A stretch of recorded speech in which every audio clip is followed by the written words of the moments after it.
Welcome back to another edition of Brookham's Labs. Okay, so we got some new equipment to introduce to you today. We're in safety glasses. So what this is called a, wait for it, colorimeter. Okay, it comes in this nice little box, and it plugs into LabQuest, and it's this little device right here. So what happens, the short version, is that this thing shines light through this opening. And there's a sensor on the other side of it. And basically what it does is that what we're after is that we're going to measure something called the absorbance. And the higher that number is, the more light that is absorbed and less of it goes through. So what we're going to do is to kind of show you how it works. These are called cuvettes, okay? And there's kind of a, if you would actually do this, I would show you. There's like a side that has like a granular side, like a rib side, and then there's a clear side. Whenever you work with these, you want to make sure that you don't put fingerprints on the side that the light's going to go through. So because you want those photons that are emitted to be able to traverse through there unimpeded. So I'm going to take this, I'm going to put in, this is just pure distilled water. I put that in there and you close this, and notice that my absorbance is 0, which is what we should expect. So basically what's happening is that the structure of water molecules are such that when those photons go through there, none of them are absorbed. This is why water is colorless. Now, pretty simple. So what we're going to do is that we're going to look at different solutions. So what I did, so this first cuvette contains the stock solution, okay? This isn't diluted at all, as this is 25 micromole concentration. So I'm going to take this, okay? I'm going to put this in here.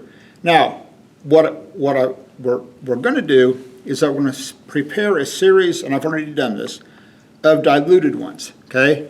12 and a half, let me see, 10 micromoles, 7 and a half, and then we're going to end up all the way down at 2 and a half. So what you can see, hopefully, is that here's your stock solution. This is the one that's most concentrated.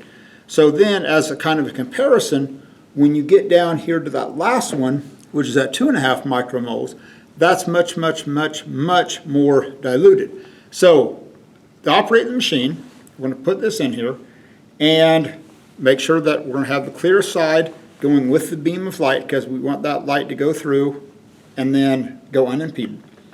So I'm going to put this in. I'm going to close the lid. So one of the things that you want to do on the lab is going to ask you to scroll through the wavelength of light that's emitted. So quick lesson on light. Speed of light is a constant, 3.00 times 10 to the 8th meters per second. So and that is equal to wavelength times frequency. So what that means is that as your wavelength becomes smaller, your frequency becomes higher. And then if you look at Planck's equation, that E equals h times frequency, and Planck's constant is 6.626 times 10 to the negative 34th joule seconds. We'll get to that.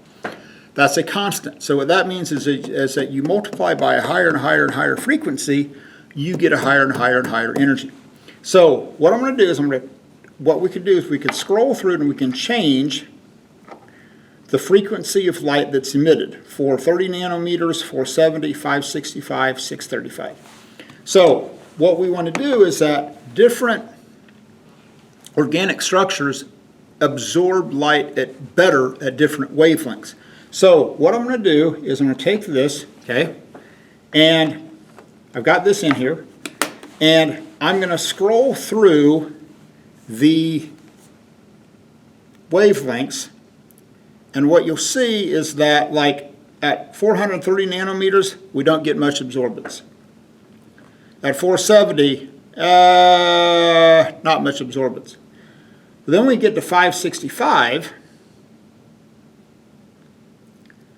then we get this big spike, okay? So what that means is that we want to operate at this 565 wavelength. So 565 nanometers. So we're going to do that because that gives us our maximum absorption. That's where this is going to interact most noticeably with light. So what you're going to do is that I'm going to give you this data, but basically you're going to start with like a 25 stock solution, which is what this is, and you put it in there and you're going to record your concentration. Now, I'm going to jump all the way down here to this 2.5 micromole concentration. Okay, notice that this is comparing them. Okay, hopefully you can see this, right? This is much, much, much more dilute.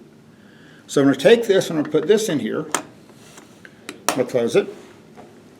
Now, to give you some comparison, that biggest concentration, this one, where it was most concentrated, had an absorbance of 1.28. This concentration here, where it's most dilute, has dropped all the way down to like 0.177. The first time I did it, I had 0.209. So it's dropped quite a bit. So what's happening here is that as you get more and more and more dilute, more and more and more of this is flowing through this solution, and therefore your absorbance is going down. So here's your deal. The higher the concentration, the higher absorbance. The lower the concentration in terms of this, the lower the absorbance is going to be. So as that crystal violet gets used up, or more diluted in this case, then more and more and more of that light goes through, you get a smaller and smaller value for that absorbance. Okay? Cool with that? All right.